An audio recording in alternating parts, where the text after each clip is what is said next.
बच्चों, रसायन विज्ञान की ऑनलाइन कक्षा में आपका स्वागत है। हम जो अपना चैप्टर पढ़ रहे हैं विलयन को आगे बढ़ाते हैं और विलयन के अणुसंख्यक गुणधर्म के बारे में पढ़ते हैं। क्या होता है, देखिए, जो विलयन के अणुसंख्यक गुण हैं वो क्या है। देखिए, विलयन का वो गुण जो विलयन के एक निश्चित आयतन में उपस्थित विलय के कणों की संख्या पर निर्भर करता है, उनकी प्रकृति पर निर्भर नहीं करता।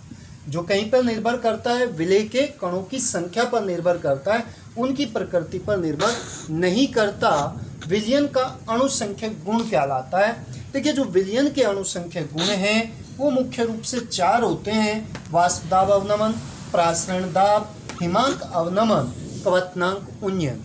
देखिए, हम सबसे पहले जो बात करते हैं क्वथनांक में उन्नयन, क्वथनांक का उन्नयन या क्वथनांक में उन्नयन। हमें बच्चों सबसे पहले ये पता होना चाहिए क्वथनांक क्या है। देखिए, जब तक हमने छोटी कक्षा में पढ़ी है परिभाषा क्वथनांक की, तो वो परिभाषा क्या है कि जब हमारा किसी ताप पर कोई द्रव पदार्थ उबलना शुरू हो जाता है वो उसका क्या कहलाता है, क्वथनांक कहलाता है, और तेजी से गैस अवस्था में परिवर्तित होता है। लेकिन यहाँ पे जो हमें क्वथनांक की परिभाषा देनी है वो परिभाषा क्या देनी है, वह निश्चित ताप जिस पर किसी द्रव पदार्थ का वाष्प दाब उसके वायुमंडलीय वाष्प दाब के बराबर हो जाता है। क्या कहलाता है, उस पदार्थ का क्वथनांक कहते हैं। तो क्या परिभाषा है, वह निश्चित ताप जिस पर किसी द्रव पदार्थ का वाष्प दाब वायुमंडलीय दाब के बराबर हो जाता है, उस पदार्थ का क्वथनांक कहलाता है। देखिए, जब हम किसी भी विलायक में कोई भी विलेय पदार्थ बोलते हैं तो उसके क्वथनांक में वृद्धि होती है। इसका मतलब ये है कि जो शुद्ध विलायक है उसकी तुलना में विलयन का क्वथनांक अधिक होता है। इसका मतलब क्या है कि जो भी हमारे पास शुद्ध विलायक है उसका क्वथनांक कैसा, विलयन के क्वथनांक से कम होता है। इस प्रकार हम ये कह सकते हैं कि विलेय पदार्थ मिलाने पर विलायक के क्वथनांक में उत्पन्न वृद्धि को उस विलायक के क्वथनांक में उन्नयन कहा जाता है। फॉर एग्जाम्पल, हमें पता है कि जो पानी है, जल का क्वथनांक 100 डिग्री सेंटीग्रेड होता है।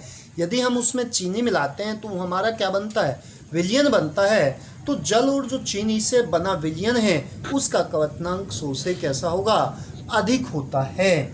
अर्थात हमने क्या देखा है, जो शुद्ध विलायक था और जो विलयन है उसके क्वथनांक का जो अंतर है वही हमारा क्या कहलाता है, क्वथनांक उन्नयन कहलाता है। जो हमारा क्वथनांक में उन्नयन है वो उस वाष्प दाब के समानुपाती होता है, क्योंकि जो क्वथनांक है वो किस पे निर्भर करता है, वाष्प दाब पे निर्भर करता है। इसका मतलब क्या है, जो क्वथनांक उन्नयन डेल्टा टीबी प्रोपोर्शनल कहीं के है, डेल्टा टी के। देखिए, हमारा जो पॉइंट है विलेय पदार्थ का अणुभार ज्ञात करना।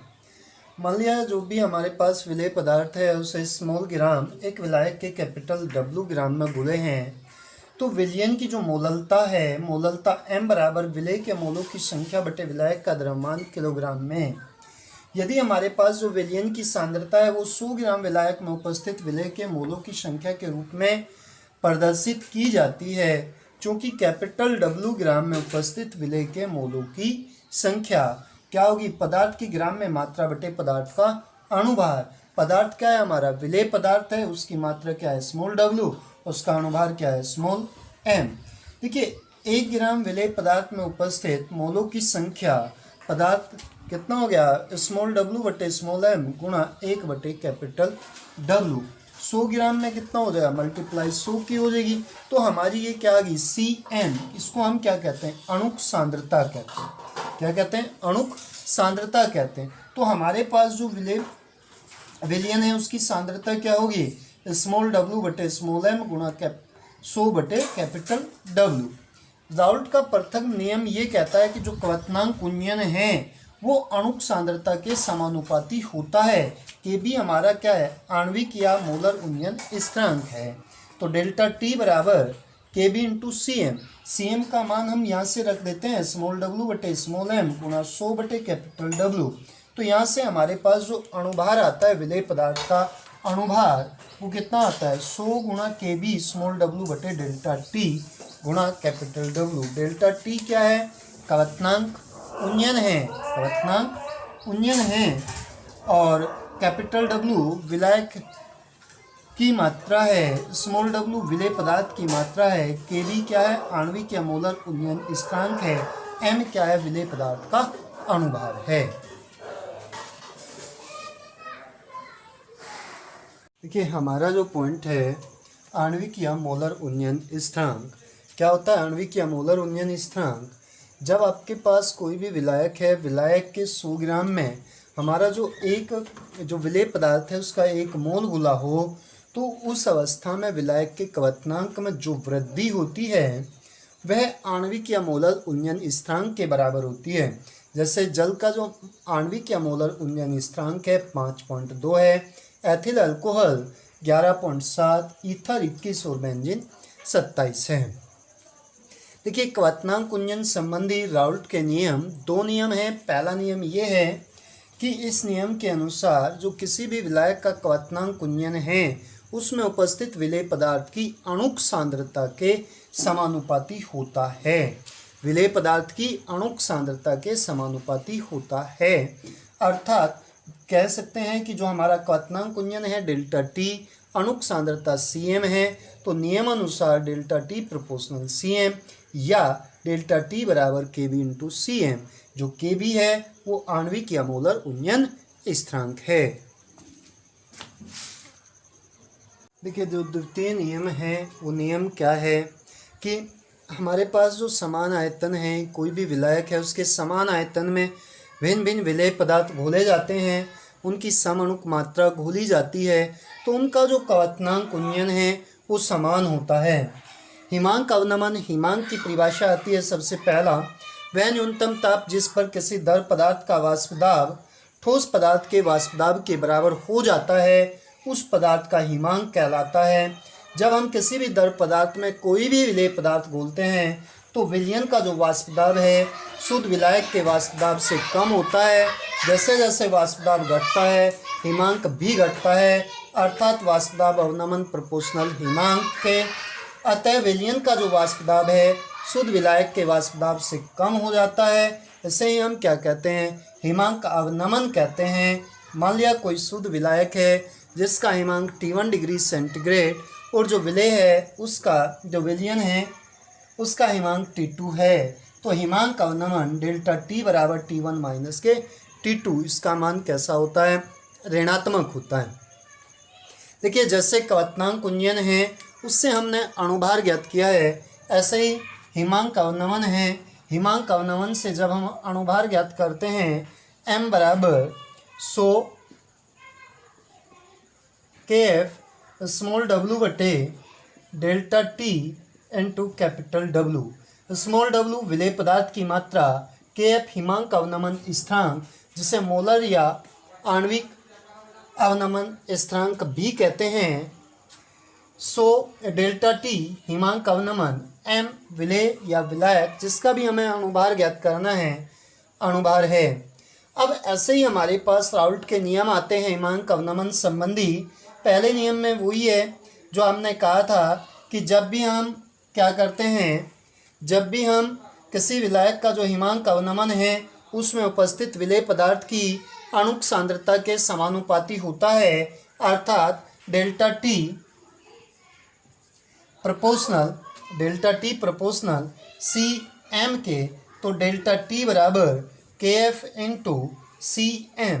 Kf क्या है, हिमांक अवनमन स्थिरांक है।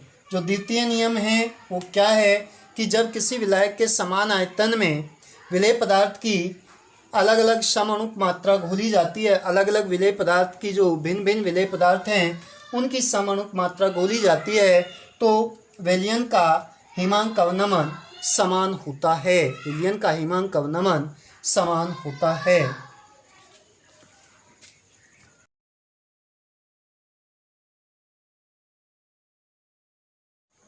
देखिए, जो हमारा पॉइंट है वाष्प दाब अवनमन, सबसे पहला हमें ये पता होना चाहिए वाष्पन क्या है।